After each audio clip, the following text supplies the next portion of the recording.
Hello friends, welcome back to my channel Stuti art and craft. और बहुत सारा thank you जो आपने मेरी वीडियो पर विज़िट किया। और अब आ गए हो तो वीडियो पूरी देख कर ही जाना और कमेंट्स में मुझे ज़रूर बताना कि आपको मेरी ड्राइंग कैसी लगी।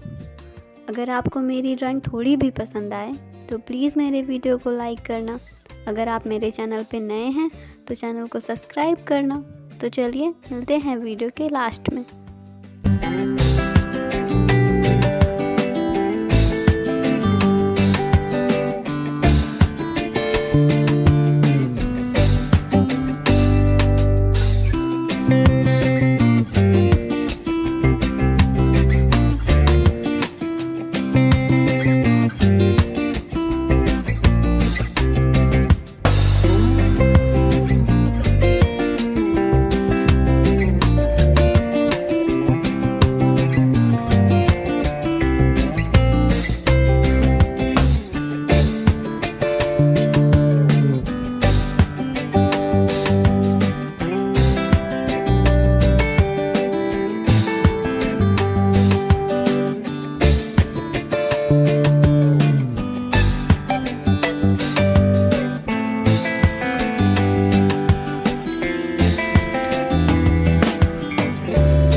आपको आज की ड्राइंग कैसी लगी? आई होप कि आपको ये ड्राइंग पसंद आई होगी और आप इस वीडियो को लाइक करेंगे।